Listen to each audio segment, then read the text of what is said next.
గోని పువ్వమ్మ బాయి కాడి బొడ్డమ్మ. తెలంగాణ గడ్డపై 1000 సంవత్సరాల చరిత్ర కలిగిన బతుకమ్మ పండుగ ఆడపడుచుల ఆటపాటలతో రంగురంగుల పూలతో కలకలలాడుతోంది.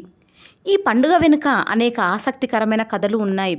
వేములవాడపై చోళుల దండయాత్ర, తెలంగాణ ప్రాంతాన్ని పాలించిన రాష్ట్ర కూటరాజులకి వేములవాడ చాళుక్యులు సామంతులుగా ఉండేవారు. చోళరాజులు రాష్ట్రకూట రాజ్యంపై ప్రస్తుత కరీంనగర్ ప్రాంతం దండెత్తినప్పుడు చాళుక్యులు రాష్ట్రకూటలకు మద్దతుగా నిలిచారు. ఈ యుద్ధంలో చాళుక్యరాజు తైలపుడు చోళులను ఓడించి తెలంగాణను కాపాడాడు. తైలపుడి తర్వాత అతని కుమారుడి సత్యసాయుడు రాజ్యాన్ని పాలించాడు. ఆ కాలంలో వేములవాడ రాజరాజేశ్వరి ఆలయం చాలా ప్రసిద్ధి చెందింది. ఆపదలో ఉన్నవారిని ఆ దేవత కాపాడుతుందని ప్రజలు నమ్మేవారు. యుద్ధంలో ఓడిన చోళరాజు కూడా రాజరాజేశ్వరిని ఆరాధించాడు. రాష్ట్రకూటుల నుంచి ఆపద తలెత్తినప్పుడు రాజరాజేశ్వరికి భక్తుడిగా మారిపోయాడు. రాజరాజేశ్వరే తనను కాపాడిందని నమ్మిన పరాంతక సుందర చోళ తన కుమారుడికి రాజరాజ అని నామకరణం చేశాడు.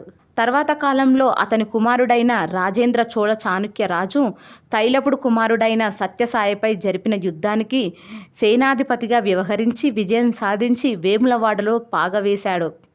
ఆ రాజరాజ చోళనే క్రీస్తు శకం 985 నుంచి 1014 వరకు రాజ్యాన్ని పరిపాలించాడని చరిత్ర చెబుతోంది.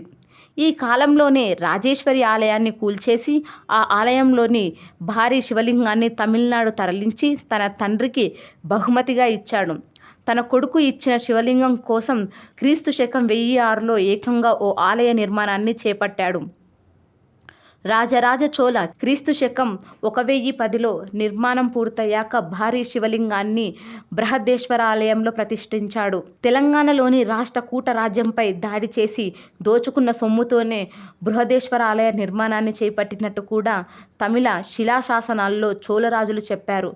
ఇప్పటికే వేములవాడలోని భీమేశ్వరాలయ శివలింగానికి బృహదేశ్వరాలయంలోని శివలింగానికి మధ్య సారూప్యతను చూడవచ్చు.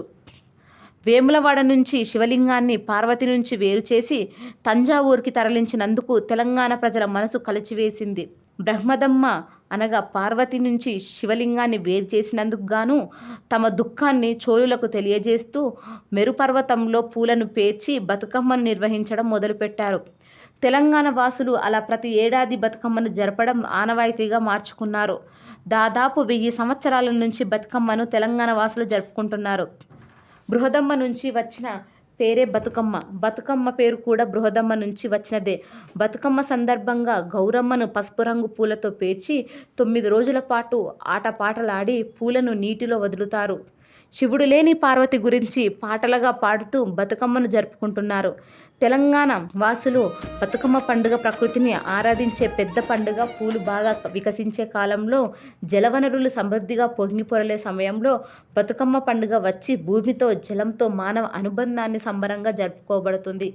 ఈ సంబరాలు జరుపుకునే వారంతటా స్త్రీలు బొడ్డెమ్మ అనగా మట్టితో చేసే దుర్గాదేవి బొమ్మను బతుకమ్మతో పాటు చేసి నిమజ్జనం చేస్తారు. 9 రోజుల పాటు ప్రతిరోజు ఒక్కో రకమైన నైవేద్యం సమర్పిస్తారు.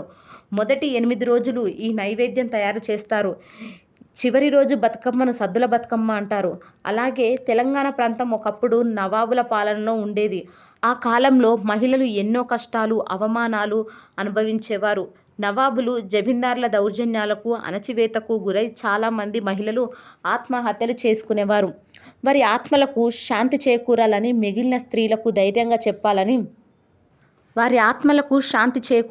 మిగిలిన స్త్రీలకు ధైర్యం చెప్పాలని తోటి మహిళలు పూలతో బతుకమ్మను తయారు చేసి బతుకవమ్మ అంటూ పాటలు పాడేవారు.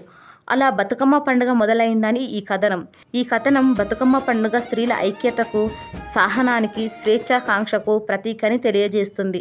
బతుకమ్మ పండుగలో మహిళలు 9 రోజుల పాటు రకరకాల పూలతో బతుకమ్మను తయారు చేస్తారు. ప్రతిరోజు సాయంత్రం వీధుల్లో గుంపులుగా చేరి బతుకమ్మను మధ్యలో ఉంచి దాని చుట్టూ తిరుగుతూ పాటలు పాడతారు. ఈ పాటలో వారి జీవితంలోని సుఖదుఖాలు, ఆశలు, ఆకాంక్షలు, ప్రేమ, స్నేహం, బంధుత్వం, భక్తి, చరిత్ర, పురాణాలు అన్నీ ప్రతిబింబిస్తాయి. ఈ పాటలు ఆటలు వారిలో ఐక్యతను సోదరభావాన్ని పెంపొందిస్తాయి. 9 రోజుల పాటు ప్రతిరోజు ఒక్కో రకమైన నైవేద్యం బతుకమ్మకు సమర్పిస్తారు. చివరి రోజు సద్దుల బతుకమ్మకు పిలువబడుతుంది. ఈ రోజున బతుకమ్మను ఊరేగింపుగా తీసుకెళ్లి నీటిలో నిమజ్జనం చేస్తారు. నీటిలో నిమజ్జనం చేయడం ద్వారా ప్రకృతికి కృతజ్ఞతలు తెలుపుతారు. బతుకమ్మ ప్రత్యేకత. బతుకమ్మ పండుగ ప్రకృతిని జలవనరులను ఆరాధించే పండుగ. పూలను పూచే కాలంలో జలవనరులు పొంగి పొర్లే సమయంలో ఈ పండుగ వస్తుంది. భూమితో నీటితో మనిషికి ఉన్న అనుబంధాన్ని చాటి చెప్పే పండుగ. ఈ పండుగ స్త్రీలకు ఎంతో ప్రత్యేకమైనది. వారు తమ కళాత్మకతను సృజనాత్మకతను బతుకమ్మ తయారీలో పాటల్లో చూపిస్తారు. బతుకమ్మ పండుగ తెలంగాణ సంస్కృతి సాంప్రదాయాలకు ప్రతీక. తెలంగాణ ప్రజల జీవితంలో అంతర్భాగమైన ఈ పండుగ వారి అస్తిత్వానికి ప్రతీకగా నిలుస్తుంది. ఈ పండుగ ద్వారా తెలంగాణ ప్రజలు తమ చరిత్రను సంస్కృతిని భావితరాలకు అందజేస్తారు.